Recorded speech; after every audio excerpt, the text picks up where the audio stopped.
All right. Hello, everybody. Hello and welcome. So happy to have you here with me today for Live with Leslie.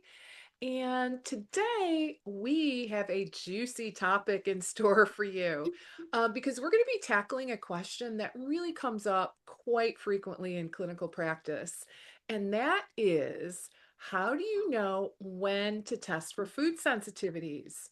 All right. So, really a great topic. And I would just say, and we're going to learn more from Susan, the expert, but, potentially I'm going to just put it out there that, maybe it's not for everyone. Um, it's really about, the right test, the right time for the right patient, which is probably no big surprise, right? But I am joined by the expert, Susan Gleaton, and Susan is a registered dietitian and functional nutrition specialist. And she really brings a nuanced approach to food sensitivity testing. So, we're going to talk through some common signs to look for when testing makes sense, maybe when it doesn't, and how things like gut issues and eating disorder risk factor into the decision, which I think is really significant, especially, for dietitians particularly. So if you've ever wondered whether food sensitivity testing is appropriate for a particular client or how to time it correctly, I do believe this conversation is for you. So with that little bit of background, I want to welcome everybody and hello to Susan. I'm so delighted to have you here with me today. Well, I'm excited to be here today. Thank you for inviting me My so much. pleasure. Anytime. You are such a wealth of knowledge. So I'm just very grateful that we can tap into your brain today. So looking forward to it. All Okay. right. So let's share a little bit more with our audience in terms of your background. How did you get started in the nutrition field? And just kind of walk us through a little bit of your history. Okay. Well, it's funny you said tap into my brain because I most of my life has been done by intuition and instinct, and that is how I got in the nutrition field. So Really? I was not really college material. I think everybody was very surprised when I said I want to go to college. Really? And last minute, we squeezed me in. And then when you get to about that 2 year mark where you kind of need to decide what you're going to do, I happened to be home visiting. And of course, everybody's asking me, so what are you going to do? And I really didn't know. Okay. But I did say that I wanted a job where I didn't have to sit down very much. Well, my Okay. aunt happened to be there. And so she said, well, the dietitian at the hospital is always walking around. And so I I thought, love oh, that. well, that sounds good. So that kind of tweaked my interest. I started checking into hospitals and nursing homes and things like that. Decided to go into the dietetics field, changed colleges so I could. And then through the process of the internships, I actually landed on management and ended up working at a very well-known cafeteria in Dallas until I started homeschooling my 6 children. Oh, So at that 6 children. point, yeah, so Wow, at that keep you point I took busy. off. Yeah. And took off for about 20 years from like actually working for pay.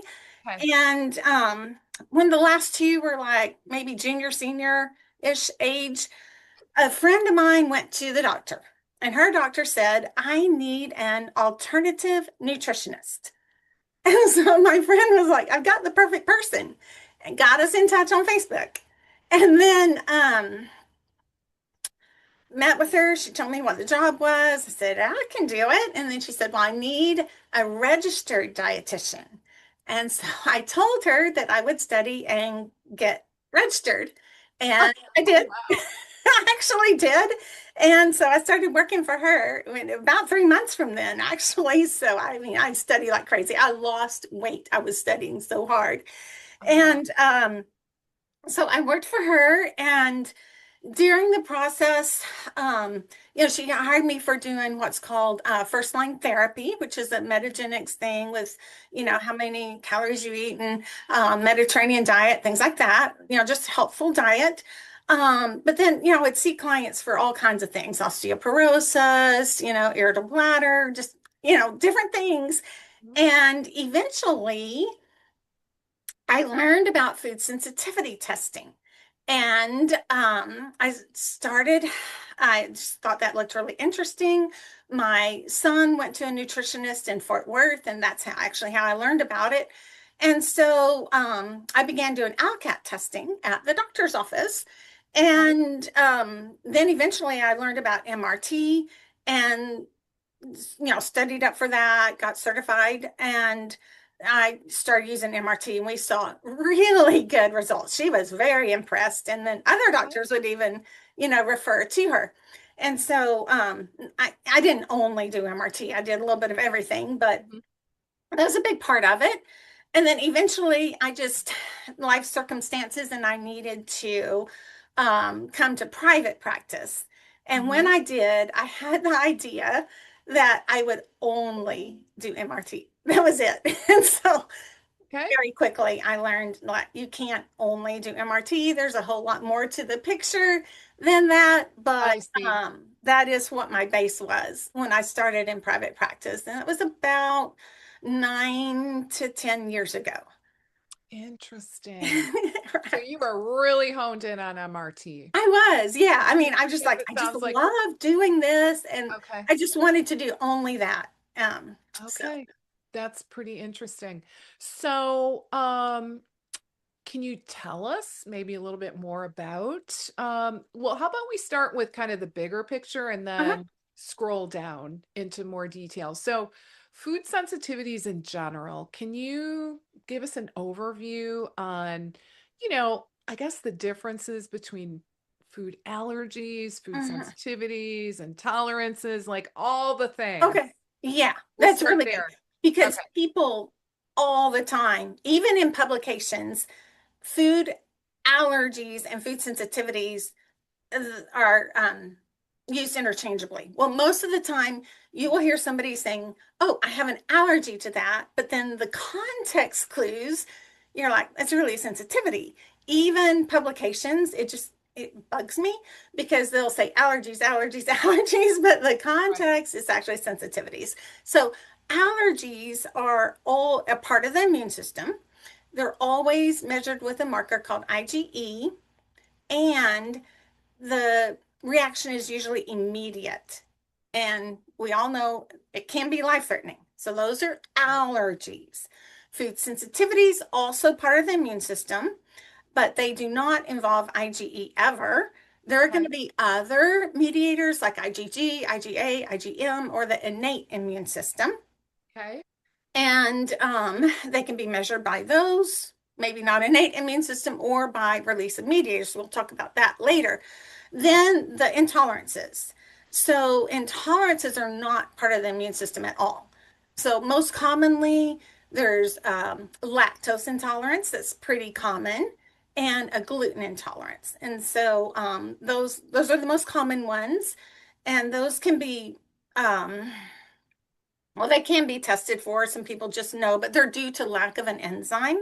And then, a little kind of not really common, but in there would be a sucrose intolerance that people in your audience might have heard of too. So those are not immune related. So So gluten, just, sorry to interrupt, but oh, to yeah. clarify, so gluten fits under an intolerance Well, okay. sometimes. Gluten. Yeah, no, gluten, there's Not a lot of always, different obviously. things, I mean, there obviously, if you don't in wheat, but there celiac, right? could be like a gluten intolerance, but Okay. people could be reacting to something else in wheat, like Oh, a interesting. glutenin, or like, there's all these little things in wheat Okay. too. They have funny names as well. But and there is actually, I think it is a diagnosis now called non-celiac gluten sensitivity. So that's Oh, a sensitivity to something in gluten, okay. but it's may not be lack of the enzyme to digest it. Okay. That's my Gotcha. understanding on that little nuanced, Then, of course, we part have of gluten. celiac, Yeah, and which is celiac would be autoimmune. yeah, Now, what totally about different. if someone is producing antibodies to gluten, but they don't have celiac. Do you have any thoughts on that? I do not. No. Okay. Yeah. Yeah, just thought I would run Yeah. that by you. Okay. Yeah. I know there's My that guess is IgA. you avoid it. Yeah. But that's, You know, yeah. if you're That, producing antibodies, probably not good to yeah. be Yeah. ingesting. Probably not good. No, Yeah. I would say not. Okay. Interesting. Okay. All right. So is there anything else that you want to add or anything else we need to know in terms Oh, of? well, so we broke down the allergies, sensitivities, and intolerances. And then sensitivities, where we wanted to hone in, there's lots of ways you can measure this food sensitivities. And Okay. so some ways of measuring is going to be like measuring the antibodies, most commonly IgG. And then another very common way would be measuring the release of mediators. Mhm. And then there's some like off the wall kind of things too. Well, lately I heard about hair testing for food sensitivities. So I Okay. know I even looked it up. I'll It look was at the that. resonance in the hair. So yeah, but those are like not very common or used Okay. much. And I really don't think there's any studies on that Okay. part. But yeah, so there's different ways you can measure, and there's different companies that will do the different testing for different ways you can measure. Okay. And I happen to do the MRT or mediator release testing. Okay. All right. So tell us about that. Okay, so the difference there, and for that, I need to step back just a little bit about what causes food sensitivities in the first place. And so, just in a nutshell, it would be what we generally call leaky gut or increased intestinal permeability. Something has damaged that gut lining a little bit, and then undigested food particles get into the bloodstream, and something in your immune system is going to come attack it. So when it does, it's a mediator like IgG, IgA, or something. When it or innate immune system, when it attacks it, it's going to form a complex with that food particle, and it could be a large complex, like a large chain, which your body safely escorts out. Not a problem. It's like taking out the trash. Okay. But it could form a tiny complex, a small one. And in that case, your body doesn't take it out. Instead, it's going to lodge in an organ and set up camp there and cause an inflammatory reaction. Mm. So, what I'm getting at there is right before that inflammatory reaction, there will be the release of mediators. And Okay. so, not to get too far in the weeds, but some of these names, I think they're kind of cool. They have names like prostaglandins and leukotrienes and things like that. And so, Yeah. those are the type of mediators that can be released, and they will always be released right before an inflammatory reaction. So, if you want to know if like the um, mediator caused a problem, the best way to find out is to test for the release of mediators. Okay. Yeah, because if there was a release, you had an inflammatory reaction. Okay. Yeah, And what are the clues that you are having this type of reaction? there could be a lot. You could just like excess mucus production could be Okay. one. Yeah. Tons of digestive symptoms, pretty much anything you can think of, from like heartburn to nausea to cyclic vomiting, bloating, anything digestive wise, constipation, diarrhea, whatever. You've got joint pain, muscle aches, brain fog, even. Hmm. Those are some of the ones that you can feel, or like, I'm achy, whatever. Yeah, so those would be So some. like achy joints? Yes, Oh, achy joints interesting. could be. Yeah, Okay. yeah. And through testing and doing the food protocol based on it, I often see people with those achy joints, they gone, and stiff muscles gone, which Yeah. is nice. And it happened because we brought down the inflammation. They're no longer eating the food that caused that. Got it. All right. Okay, so I have a question Okay. about that. So, and I'm sure you get this question a lot. Probably. Why or can we just figure it out without testing? That would be really hard. Okay, That would be tell us very, why. very hard. Tell us, And I think I have, I mean, I actually do. Actually, I'm a CLT, so I do know this. yeah, Um, but I want you to explain it to our audience if you. okay, yeah. The problem with that, and that is actually what most people are going to do Yeah, first, yeah. We're gonna especially try to figure in it the out. age of Dr. Google. Like, we're going to figure it out on our Yeah. own first. But the problem with that, like if you decide, oh, it's beans, or it's all nightshade family or something like that, you can eliminate all these foods and still be having your symptoms. Uh-huh. Or you can just think, oh, I think it was that orange I ate, or it's the beef because when I eat a hamburger, I don't feel good, or something like that. Yeah.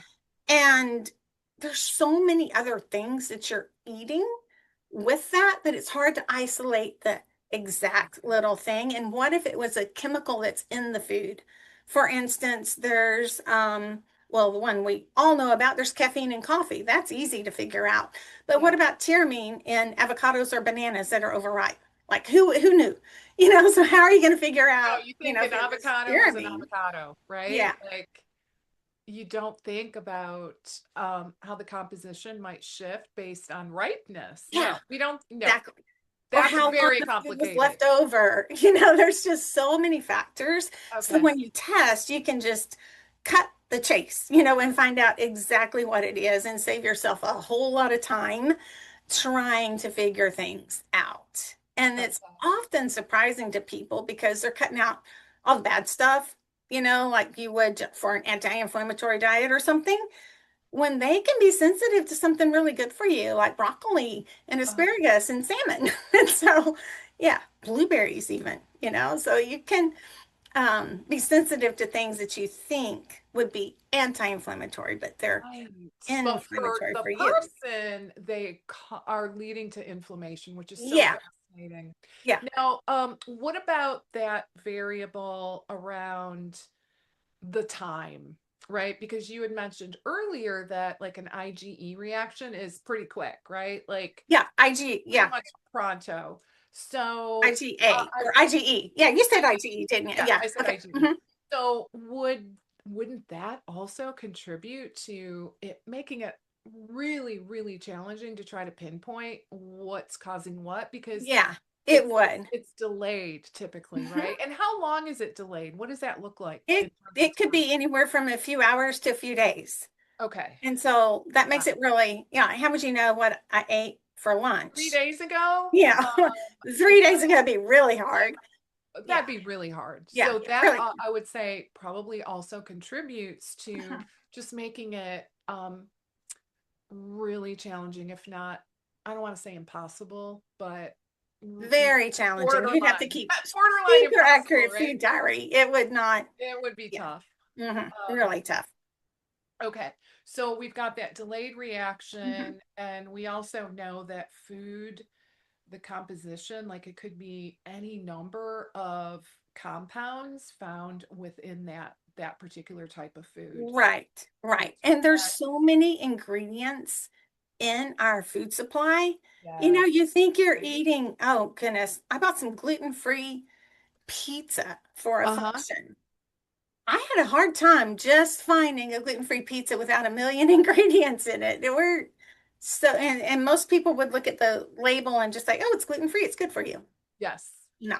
So, not yeah, so much, there's right? there's that too. Yeah, there's too much in our food supply. So Okay. this kind of helps narrow down what you're sensitive to.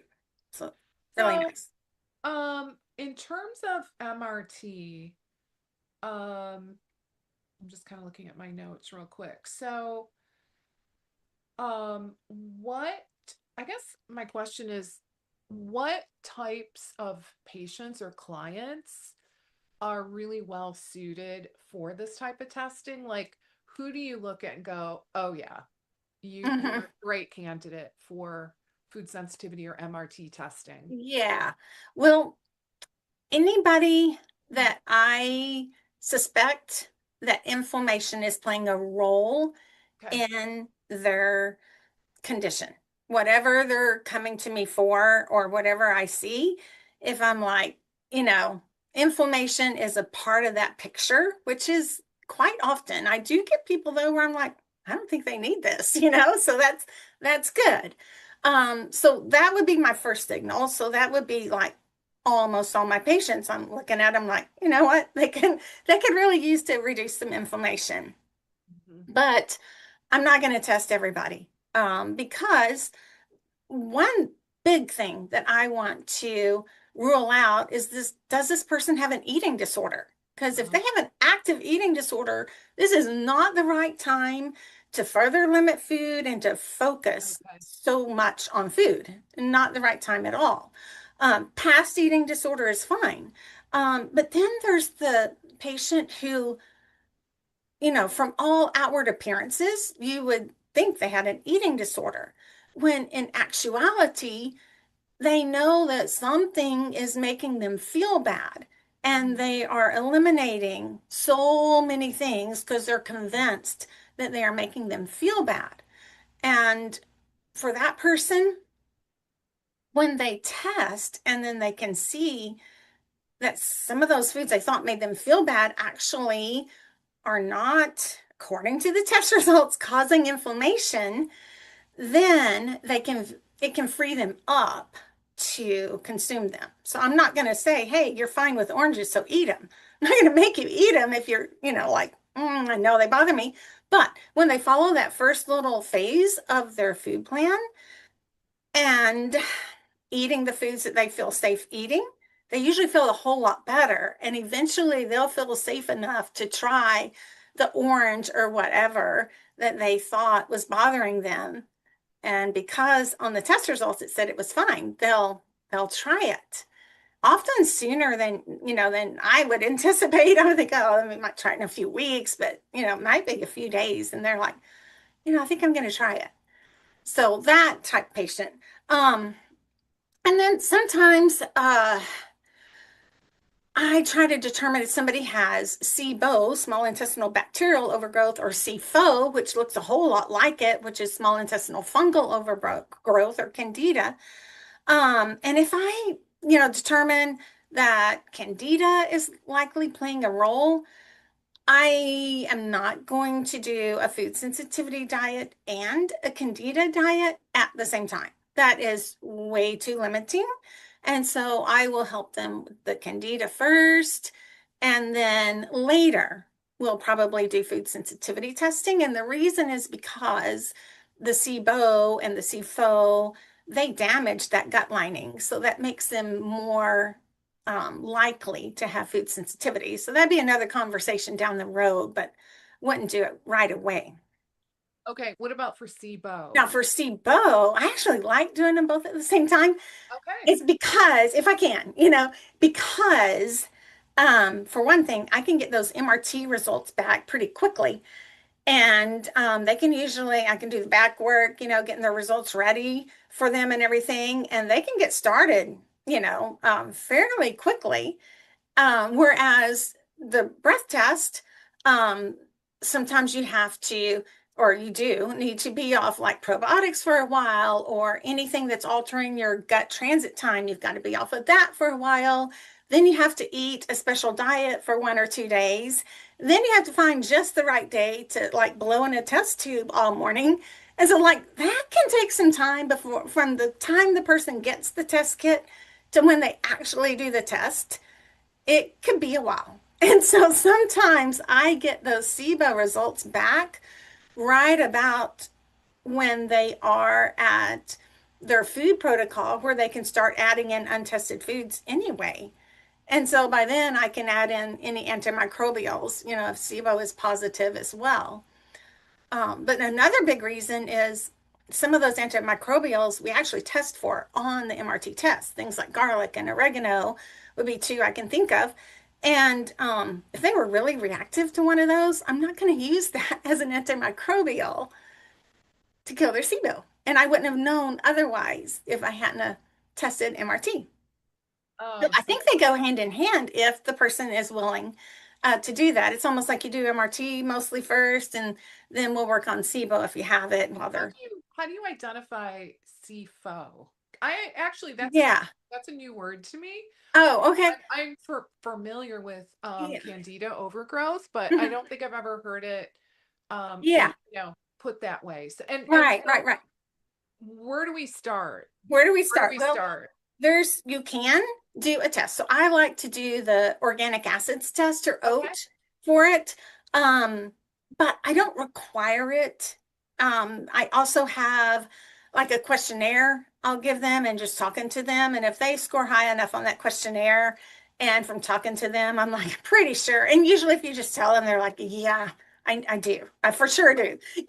Like Okay, so they like will. what kind of symptoms are we talking Oh, that would for be CFO? for CFO, one thing I look at would be like craving sugar or carbs, but some people will deny themselves Carb intake? carbohydrates, yeah, like Okay. breads or things like Okay. that. So if someone's eating a lot of carbs, Yeah, they're that craving carbs.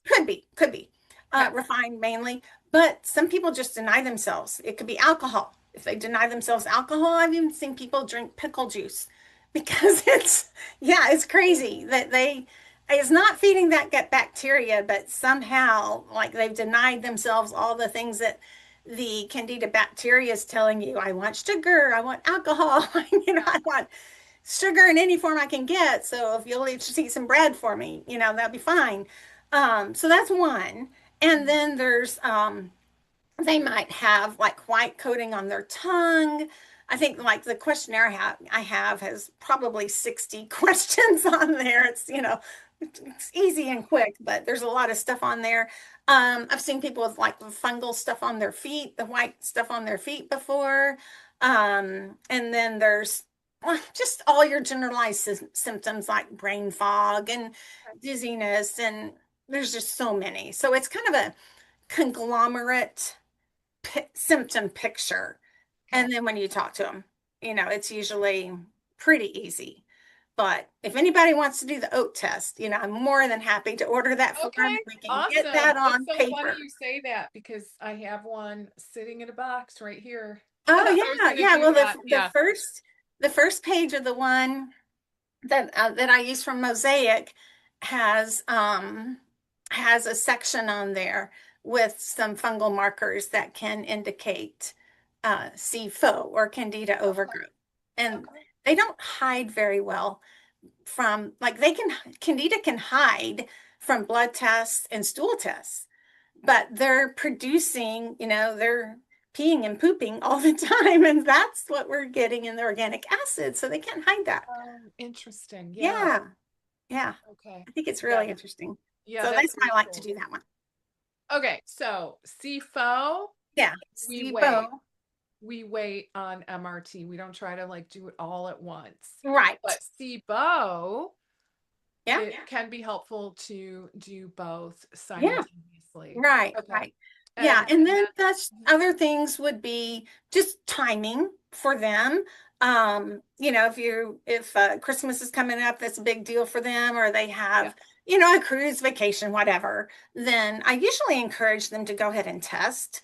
And then when they get back, then they can start in full. And the reason for that is because sometimes if there's something that they're sensitive to that's easy to avoid, like green beans, and they just avoid green beans, they can actually feel better. I mean, it Okay. shouldn't be that way, but I have seen it happen. So that's why I'll like maybe you can just avoid green beans while you're gone, and then when you come back, we'll start There's in full. like most common food sensitivities, like pretty much everyone's different, right? Yeah, You see yeah. any rhyme or reason, any like, No, because okay, like I can sometimes just like I know this person's going to be sensitive to corn and soy. I just know it, based on their intake and how they eat and their okay. supplements and stuff.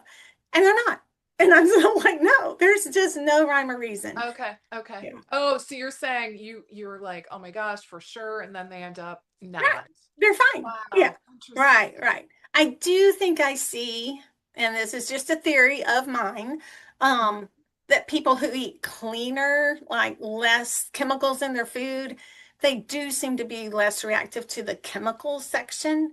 mhm. Things like food additives and colorings and things like that. But Yeah, I don't Okay. know if that's a for sure or not. Okay. Okay. So can you tell us a little bit about the protocol? Yeah, so the cool thing about it is you're not avoiding any of the foods forever. That is what I That's really love. important. Yeah, I'm guessing because yeah. I with would not anything really like, recommend it if you were okay, avoiding something forever.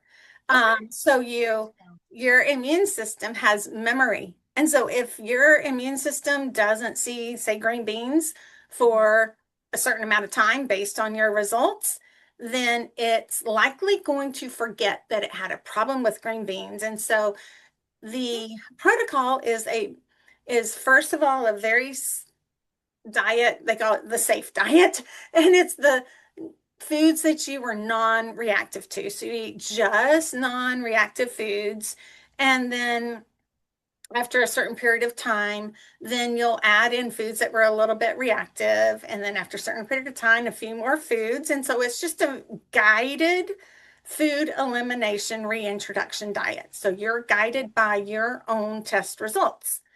And eventually, somewhere between 4 and 6 weeks, you can add in all the foods we didn't test. We didn't test cilantro. We didn't test stevia, monk fruit, black eyed peas. There's all kinds of things we didn't test.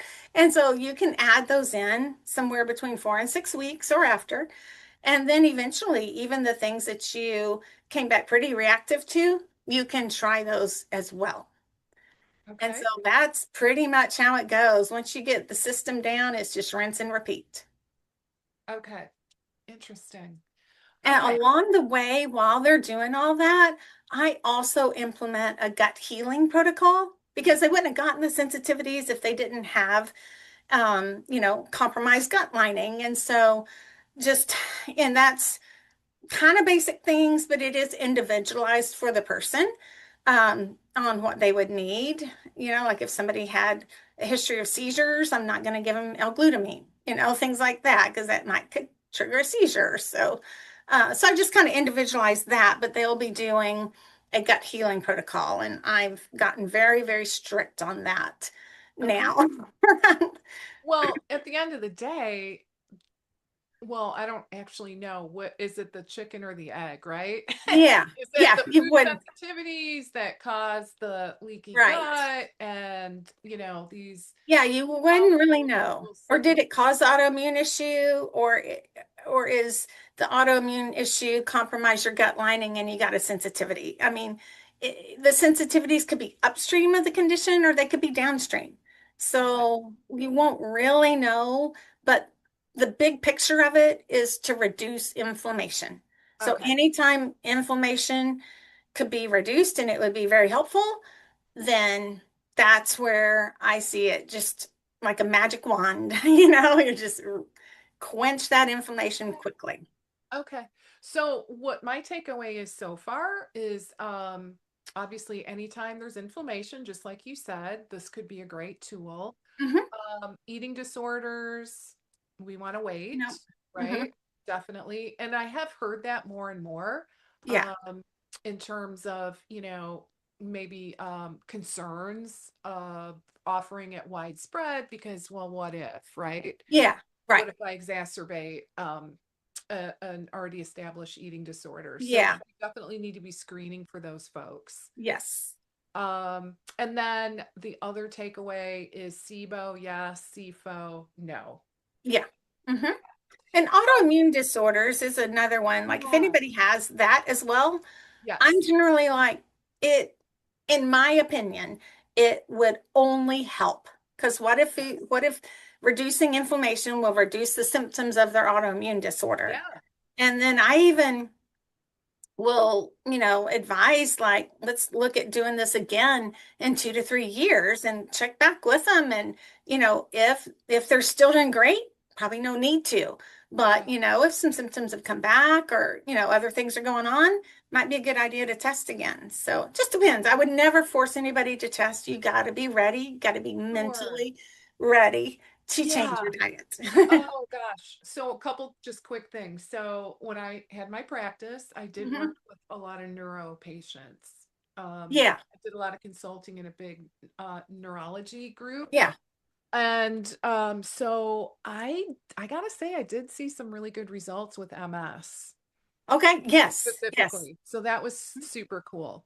Right. Um, so but the other thing I was just gonna ask about is that retesting. So when you retest, Hmm. you're hoping the gut has healed and you're not seeing I guess as many food sensitivities. Is that what we're That really hoping for? Right. And that is generally what people have seen, Okay. not just my patients, but others in general. If Okay. they were following a good diet and stuff Yeah. like that, that each time they test, there's less. But they can switch out the sensitivities. They might have been sensitive to corn the first time, and then they're not. The next time it's tapioca or something. Okay. That would be me. And so there's Okay. there's things like that. Things can swap out. Yeah. And so that's why it's good to retest and not just assume that your first test, you could just do that again. Like, Okay, so just to clarify, if we retest mhm. and we kind of get like let's just say hypothetically another long list of Yeah. sensitivities, what does that tell you?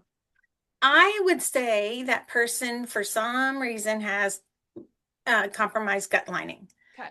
And it could be stress, all types of stress. It could be not eating well, a new medication, NSAID, something like that. There's a number of things, and we'd probably want to try to figure out what might have happened Okay. to cause even worsened or, you know, not much improved on that food sensitivity scale. So I haven't seen that yet, but that's what I would think.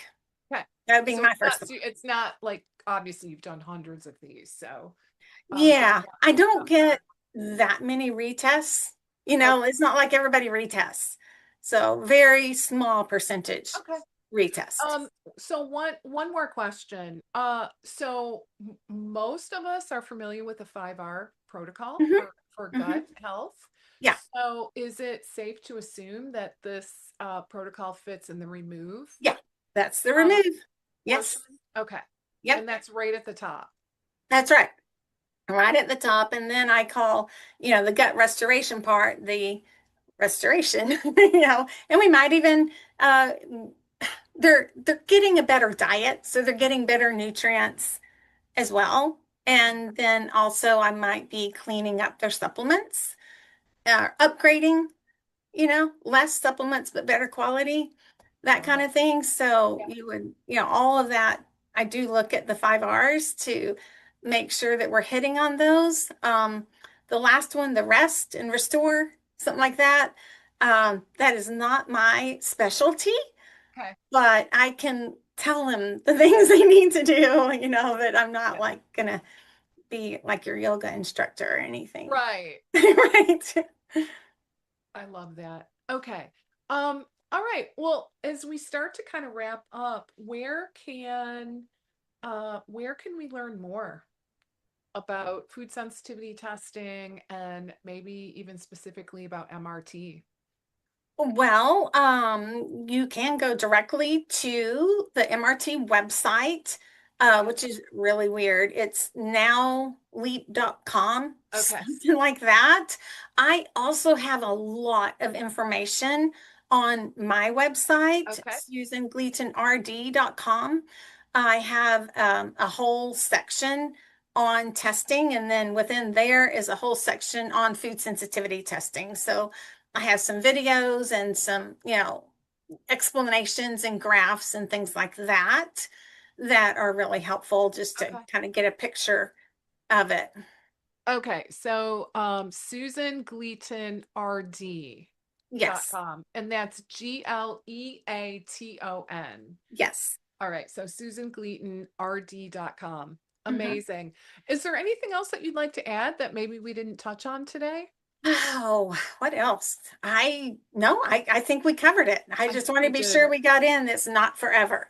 Yes, this is Okay, okay, very, so very let's important. But reiterate that. yeah, Yeah. yeah, it's a way to get down inflammation, and you Okay. don't do the diet forever. Okay. I think that is a really, really important concept to reiterate. Yeah, because I can see how people just assume like in their heads they're like I'm allergic or this food's bad for me.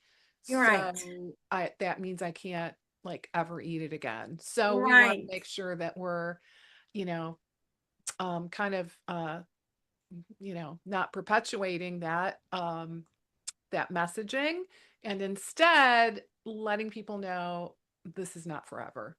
Right. Right. And just learning how to avoid the food in the first place, because Okay. it's so hidden. Some of those foods are very, very hidden that Okay. sometimes you need some guidance on just the elimination part. Oh yeah, I would imagine. And I Hmm. would also imagine when people get here's a little top. Here's I don't want to take up too much more of your time, but I wouldn't mind hearing a little bit on kind of the emotional response to people when they get their results. And because what I was going to Hmm. say is because I do remember running these tests and it Yeah. can be kind of intense, right? People look and they're like, oh my God, I can never eat, such and such again. Yeah. And they see this list and they're like, "What's left? What can I eat?" And they're kind Right. of, Yeah. I don't get a whole lot of that. I okay, I really don't. good. Usually there will be some surprise at something, Yes. or they'll say, "Well, I knew it about this thing." Okay. Um, there'll usually be that, but not a major reaction. And Mhm. usually when I present to them what they're going to be eating for 6 whole months at once on different Okay. charts and things, so they can kind of get the whole big picture right away. So it's not like, oh no, it's just this tiny little list. Um, Okay.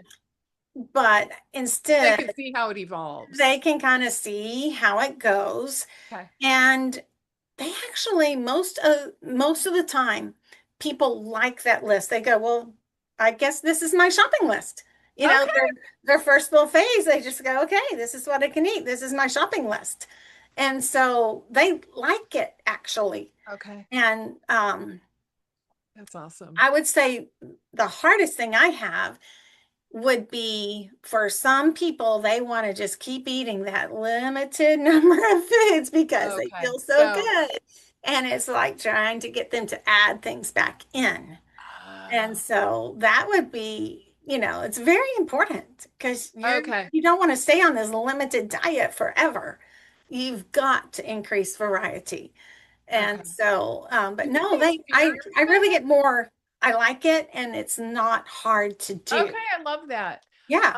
That is great. And do you think that is kind of fear-driven in terms of people just being so reluctant? Like like just for example, like people with SIBO, right? They go sometimes to their doctor, they're given, the diet and like the big challenge is reintroduction, right? Hmm. Kind of Hmm. similar to what you're talking about. Right. Is that fear of do you think it's fear driven? Fear of like, Well, oh God, I feel so good. I don't want to mhm. have that pain or, Yes. whatever it is. Yeah. Yeah. That is definitely. Yeah. And that's not often, but I do Okay. watch out for those folks because, Okay. yeah. So I am very persistent if somebody is just following my protocol all along and not doing the required check-ins with me. Okay. I'm pretty persistent about making them talk to me at some point because I want to make sure Okay. they're adding in foods. So, yeah, it's Great. not good to stay in that little rut, but I would say so. They don't want to return to how they felt before. Okay. Got it. Mhm. And I assume that reintroduction phase is gradual. Yeah. Oh, yeah. It's very gradual, one Okay. food every 1 to 3 days, Okay. so it's not a race. Right.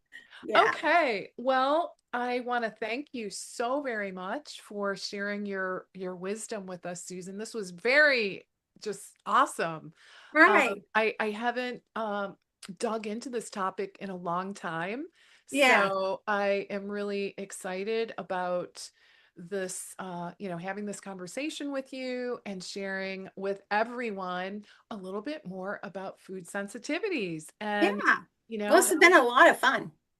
how we can identify those in clinical practice, who's a good fit, maybe who's not, i.e., eating disorders, right? Right? And so this was amazing. So everybody, I want to remind you, if you would like to learn more about Susan and her work and food sensitivity testing, Right. I invite you to head on over to her website, check out susangleatonrd.com. Mhm. And then there's also the MRT website, which is now, I think you said Now Leap, nowleap.com. I think so. Okay, so that's not super intuitive, but right. Right. Not at all. But nonetheless, uh, uh, I remembered it was yeah, something that Yeah. one would not expect. So No, not at all. nowleap.com, you can Yeah. learn more. I'm Mhm. sure there's plenty of educational material, Yeah, there's a assets lot on their available. website. Yeah. Okay. And I have a food sensitivity quiz. Like if anybody's Okay. wondering Uh, if they might have food sensitivities, okay. there is a quiz on my website that you could complete and Great. email me with your score. So Okay. it's pretty low tech quiz. Okay, Uh, perfect. All yeah. right, that sounds really good. So again, head on over to susangleatonrd.com, grab that quiz. Real quick, skin stuff. We didn't talk about skin. Is Hmm. that usually related to It can sensitivity? be, it Okay. can, but there can be a lot of factors there, Okay. and skin takes longer, Okay. To and heal. so you have to be patient with the skin. Okay. But usually people see changes, it's just not overnight. But there can be a lot of other things at play, so you have to watch out for those as well and possibly deal with them while you're doing the food sensitivity thing.